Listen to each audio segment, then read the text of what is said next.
તારીખ 26 એપ્રિલના રોજ સ્થાનિક સ્વરાજની ચૂંટણી સમગ્ર ગુજરાતમાં યોજાનારી છે ત્યારે વાત કરીશું બોટાદની. તો બોટાદમાં પણ સ્થાનિક સ્વરાજની ચૂંટણી યોજાવાની છે. તેમાં ખાસ વાત કરવામાં આવે તો બોટાદ નગરપાલિકા હોય, બરવાળા નગરપાલિકા હોય અને તાલુકા પંચાયત અને જિલ્લા પંચાયતની ચૂંટણી યોજાવાની છે. ત્યારે આપણી સાથે જોડાયા છે બોટાદ માર્કેટિંગ યાર્ડના ચેરમેન મનહરભાઈ માતરિયા. આપણે તેમની સાથે સીધી વાત કરીશું.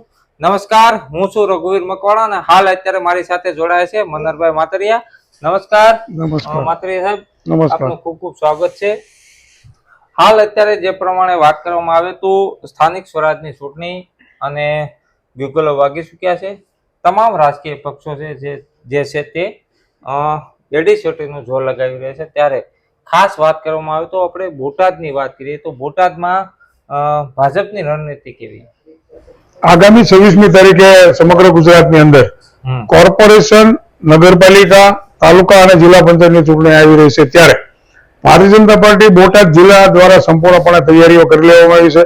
નિરીક્ષકોએ દાવેદારોને સાંભળી લીધા છે. પાર્લામેન્ટરી બોર્ડની અંદર અહીંથી યાદીઓ પણ જતી રહી છે. ભારતીય જનતા પાર્ટીએ છેલ્લા 4-5 દિવસથી કસમકસ રીતે બધા જ લોકોને સાંભળી અને સારામાં સારા અને પ્રતિષ્ઠિત લોકોને ટિકિટ મળે એ માટેના પ્રયત્નો કર્યા છે. અને આગામી દિવસોમાં જ્યારે ચૂંટણી યોજાવાની છે ત્યારે પૂર્વમાં જોઈએ તો ભારતના યશસ્વી વડાપ્રધાન નરેન્દ્રભાઈ મોદી અને રાજ્યના માનનીય મુખ્યમંત્રી શ્રી ભૂપેન્દ્રભાઈ પટેલ દ્વારા કેન્દ્રની અંદર છેલ્લા 14-15 વર્ષથી શાસન છે અને રાજ્યની અંદર છેલ્લા 30 વર્ષથી શાસન છે. ત્યારે ભારતીય જનતા પાર્ટીએ જે કાંઈ વિકાસના કામોને કામગીરીઓ કરેલી છે એ કામગીરીઓને ધ્યાને લઈ અને અમે લોકો પાસે મત માંગવા માટે જવાના છીએ. અને અમે સંપૂર્ણપણે વિશ્વાસ છે કે ભારતીય જનતા પાર્ટીની તરફેણમાં લોકો મતદાન કરશે. મતદાન કરવા માટેનું એક જ કારણ છે, જે વિરોધ પક્ષની અંદર ચૂંટણી લડવા માટે નીકળેલા છે અમુક પક્ષોને બોટાદ જિલ્લાની અંદર ઘણી બધી સીટો ઉપર ઉમેદવારો મળતા નથી. ઉમેદવારો મળે છે તો એ લોકચાહના ધરાવતા નથી અને બંને પક્ષો જ્યારે ચૂંટણી લડવા માટે વિરોધ પક્ષ તૈયારી કરી રહ્યા છે એવા સંજોગોમાં અમે પ્રતિષ્ઠિત આગેવાનોને આ ચૂંટણીમાં સર્વ સમાજને સાથે રાખી અને ચૂંટણી લડવા નીકળ્યા છે. ત્યારે મને સંપૂર્ણપણે વિશ્વાસ છે કે આગામી દિવસોમાં 4 તાલુકા પંચાયત, જિલ્લા પંચાયત બોટાદ અને બંને નગરપાલિકામાં સંપૂર્ણપણે ભારતીય જનતા પાર્ટીનો વિજય થશે એવો મને વિશ્વાસ છે. મનહરભાઈ, આપે જે પ્રમાણે વાત કરી કે અમે લોકો પાસે જઈશું, મત માંગશું, પરંતુ હાલ વાત કરવામાં આવે તો વિપક્ષ દ્વારા અનેક પ્રકારના આક્ષેપો થઈ રહ્યા છે કે ભાઈ ખાસ તો આપણે બોટાદની વાત કરીએ, બોટાદ માર્કેટિંગ યાર્ડ હોય, બોટાદ જિલ્લા પંચાયત હોય, નગરપાલિકા હોય, પછી ભ્રષ્ટાચારના ઘણા બધા આક્ષેપો થઈ રહ્યા છે. ત્યારે તમારી પાસે એવા કયા મુદ્દાઓ છે કે જે મુદ્દાઓ લઈને આપ મતદારો પાસે જશો? વિરોધ પક્ષનું કામ આક્ષેપો કરવાનો હોય છે, પણ ભારતીય જનતા પાર્ટીએ જે રીતે જિલ્લા પંચાયત ચલાવી છે, તાલુકા પંચાયત ચલાવી છે કે માર્કેટિંગ યાર્ડ છે, અત્યારે વર્તમાનમાં તમને ખેડૂતોની વાત કરું તો અત્યારે આજના દિવસે 1850 રૂપિયા જેવા ખેડૂતોને કપાસના ભાવ મળે છે. અને જ્યારે ખેડૂતોને જરૂરિયાત પડી છે ત્યારે સરકારે ટેકાના ભાવે ખરીદી કરવા માટે સીસીઆઈએ પણ મોટા પાયે ખરીદી કરી અને ખેડૂતોને લાભ કર્યો છે. અત્યારે હાલે સરકાર પણ ચણાની ખરીદી કરે છે, જેમાં પણ ખેડૂતોને લાભ મળે છે. ઘઉંની પણ આગામી દિવસોમાં ખરીદી થવાની છે. બધી જ જણસીઓના ભાવો સારા છે. વચ્ચે જ્યારે અતિવૃષ્ટિ થઈ ત્યારે ગુજરાત સરકારે પોતાની પૂર્ણ લાગણી દર્શાવી અને 10,000 કરોડનું એક પેકેજ જાહેર કરી અને બધા જ ખેડૂતોને રાજી રાખવા માટેનો પણ પ્રયત્ન કરેલો છે. સાથોસાથ સરકારે ટેકાના ભાવ માટે પણ 15,000 કરોડ રૂપિયા જેવી માતબર રકમથી ખેડૂતોને જે ગયેલું નુકસાન છે એને ભરપાઈ કરવા માટેના પ્રયત્નો કર્યા છે. એ સિવાયના ગરીબ લોકો માટે સરકારશ્રીની ઘણી બધી યોજનાઓ ચાલે છે, જેના કારણે ગરીબ લોકોને પણ સરકારશ્રીના મીઠા ફળો મળે છે. વધતા સરકારશ્રી અને રાજ્ય સરકાર અને જિલ્લા પંચાયત, તાલુકા પંચાયતમાં જે સરકારશ્રીની મોટા પાયે ગ્રાન્ટો આવ્યો છે એ પણ આખા સમગ્ર બોટાદ જિલ્લામાં અને સમગ્ર ગુજરાતની અંદર સારા એવા કામો થયા છે. ત્યારે લોકો ભારતીય જનતા પાર્ટીને મતદાન કરશે એવો મને સંપૂર્ણપણે વિશ્વાસ છે. મનહરભાઈ, ખાસ વાત કરવામાં આવે તો રાજ્ય સરકાર હોય કે કેન્દ્રની સરકાર હોય, દેશના વડાપ્રધાન નરેન્દ્ર મોદી છે તેઓ પણ ખેડૂતોને આગળ લાવતા હોય છે અને ખેડૂતો ઉપર રાજકારણ કરતા હોય છે. અને હાલ તમે પણ એક એપીએમસીના ચેરમેન છો, તો આજે સ્થાનિક સ્વરાજની ચૂંટણીઓ છે તો આમાં ખેડૂતોને કેટલું પ્રાધાન્ય મળશે?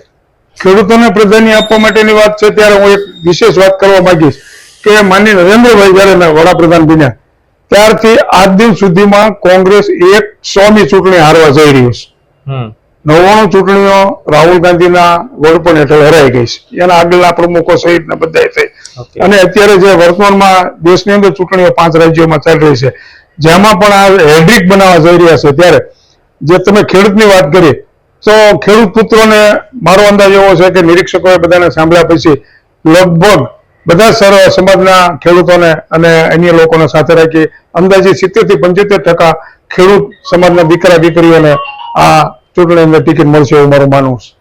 એવા કયા મુદ્દાઓ લઈને ભાજપ જે છે, ખાસ તો આપણે વાત કરીએ તો કયા મુદ્દાઓને લઈને સ્થાનિક મતદારો પાસે બેસો? સ્થાનિક મતદારોને જે કાંઈ અગવડતાઓ પડતી હોય છે નાની મોટી, અગાઉ હું એમ કહું તો 15 થી 20 25 વર્ષ પહેલા તાલુકા અને જિલ્લા પંચાયતમાં કોઈ પણ પ્રકારની આખા ગામની અંદર બોટાદ તાલુકાના દાખલા તરીકે 52 ગામ છે, તો દરેક ગામમાં 2 થી 3 લાખ રૂપિયા ગ્રાન્ટ આવતી હતી. અત્યારે સરકારશ્રી દ્વારા તાલુકા અને જિલ્લા પંચાયતના જે બધા સદસ્યશ્રીઓ છે, આયોજનની મિટિંગ છે, એક્ટિવિટીની જે કાંઈ ગ્રાન્ટો હોય છે, આ બધી ગ્રાન્ટો મળી અને એવરેજ કેન્દ્ર સરકાર દ્વારા પણ ઘણી બધી આયોજન પંચની ગ્રાન્ટો અપાય છે.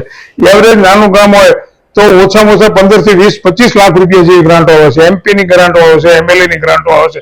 એમ કુલ મળી અને અત્યારે કોઈ ગામ એવું નથી કે એકબીજા ગામને રોડ જોડતા ન હોય, બ્લોકના કામ ન થયા હોય, ગટરોના કામ ન થયા હોય.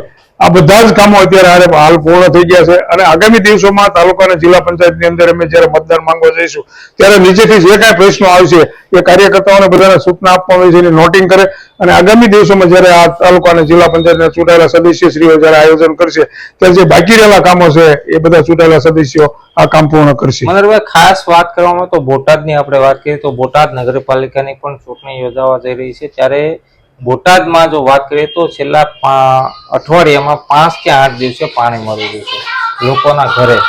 તો નગરપાલિકા દ્વારા આગામી તમારી રણનીતિ શું કે લોકોના ઘર સુધી પાણી કેવી રીતે પહોંચશે? કેમ કે હાલ અત્યારે લોકોની જે સમસ્યા છે કે 5 દિવસે કે 8 દિવસે પાણી મળે છે. ગત વખતે હમણાં 11 મહિના પહેલા બોટાદ નગરપાલિકાની ચૂંટણી થઈ, એનું નવું બોર્ડ આવ્યું, ત્યારબાદ બોટાદની અંદર ઘણા બધા કામો થયા છે. જે લોકોના પ્રશ્નો છે એ પ્રશ્નો સાંભળવા માટે ભારતીય જનતા પાર્ટીનું બોર્ડ સદાય તત્પર હોય છે.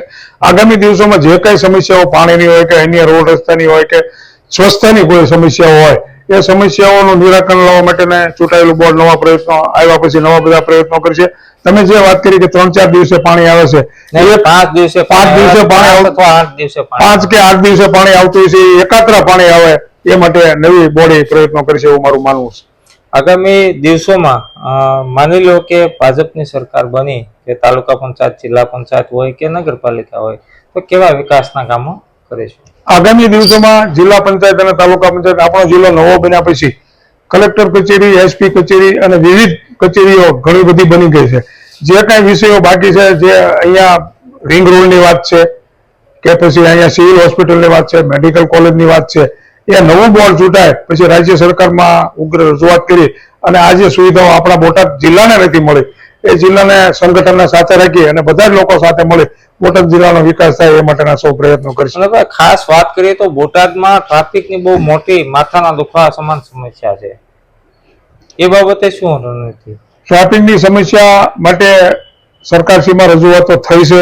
સરકારશ્રીએ બોટાદ જિલ્લાના સંગઠનના કાર્યકર્તાઓ અને બધા લોકોને હૈયાધારણ આપી છે. આગામી દિવસોમાં બાયપાસ રોડ માટેનું પણ આયોજન થઈ રહ્યું છે, સર્વેની કામગીરી ચાલુ છે. તો ઝડપથી બાયપાસ થાય તો હેવી વાહનો બહારથી અવર જવર કરે તો બોટાદના જે સમસ્યા છે ટ્રાફિકની, એ સમસ્યા આગામી દિવસોમાં હલ થશે. ભારતીય જનતા પાર્ટી કેવા ઉમેદવારની પસંદગી કરવામાં આવશે? ભારતીય જનતા પાર્ટીનો જે ક્રાઇટેરિયા છે કે હવે નવા યુવાનોને સેન્ટ્રલ લેવલથી જે સૂચનાઓ મળી છે પ્રદેશે અહીંયા જિલ્લા કક્ષાના નિરીક્ષકોને સૂચના આપી છે, એ મુજબ હવે નવી પેઢી જે લોકો નવ યુવાનો છે, જેને કંઈક કામ કરવાની તમન્ના છે, એવા બધા જ લોકોને તક આપવા માટેનો સર્વ સમાજને સાથે રાખીને પ્રયત્ન કરી રહ્યો છે. એમાં વડીલો આમાં સહકાર આપી અને નવા યુવાનોને ભારતીય જનતા પાર્ટી મજબૂત બનાવવા માટેના સૌ પ્રયત્નો કરશે.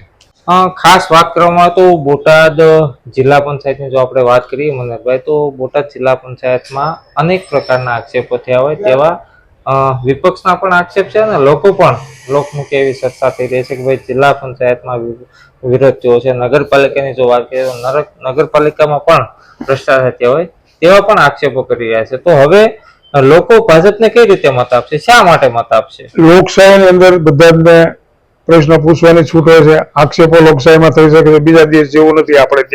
આપણે ત્યાં સર્વ જેને જેવું લાગે એવું બોલી શકે છે. તો લોકો તો જે લોકો કામ કરતા હોય એની અમે આક્ષેપો તો થવાના, પણ ખરેખર મારું એવું માનવું છે કે જિલ્લા અને તાલુકા પંચાયત કે નગરપાલિકા હોય એમાં બહુ જ કામ થયા છે. કામના આધાર ઉપર જ ભારતીય જનતા પાર્ટી મત માંગવા માટે આવી છે. વિરોધ પક્ષ પાસે કોઈ મુદ્દા નથી, કોઈ જગ્યાએ સત્તામાં નથી. આ લોકોને તો આક્ષેપ કર્યા સિવાય મત માંગવા કઈ રીતે જવું? એટલા માટે આ લોકો આમ આદમી પાર્ટી હોય કે કોંગ્રેસ હોય આક્ષેપના મુદ્દા પર જ જવાનું છે. એને ખબર છે તાલુકા જિલ્લા પંચાયતની ચૂંટણી થાય લડી અને પછી એ જવાના, પાછા ફરીને 5 વર્ષ આવશે તૈયાર થઈ અને પાછા આવી છે આવડાને આમ કર્યું, ભાજપે આમ કર્યું, આવા બધા આક્ષેપો કરી અને મત માંગવા નીકળ્યા છે. પણ મારું એવું માનવું છે કે બોટાદ અને સમગ્ર ગુજરાતમાં કોઈ પણ જગ્યાએ કોઈ એવી એક તાલુકા પંચાયત બનાવવા સંજોગો વિરોધ પક્ષના નથી. હાલે 95% જિલ્લા અને તાલુકા પંચાયત અને મહાનગર કોર્પોરેશન ભારતીય જનતા પાર્ટી પાસે છે અને ભારતીય જનતા પક્ષનું એક એવું મોટું સંગઠન રાજ્યમાં અને સેન્ટરમાં છે અને જિલ્લા અને તાલુકાના ગ્રામ્ય કક્ષા સુધી ભારતીય જનતા પાર્ટીના કાર્યકર્તાઓ છે. ભારતીય જનતા પાર્ટીનો એક સ્વભાવ છે ટિકિટો નક્કી થઈ જાય એટલે તમામ કાર્યકર્તાઓ ભારતીય જનતા પાર્ટીના સજ્જ થઈ અને ચૂંટણીમાં કામગીરી કરતા હોય છે, જેને કારણે ભારતીય જનતા પાર્ટીને ફાયદો થતો હોય છે. અગાઉના સમયમાં પણ ફાયદો થયો છે અને અત્યારની ચૂંટણીમાં પણ સંપૂર્ણપણે બધી જ જગ્યાએ ભારતીય જનતા પાર્ટી ચૂંટે છે એવું મારું માનવું છે. આભાર મનોહરભાઈ, આપનો ખૂબ ખૂબ આભાર કે આપે અમને તમારો કિંમતી સમય આપ્યો તે બદલ.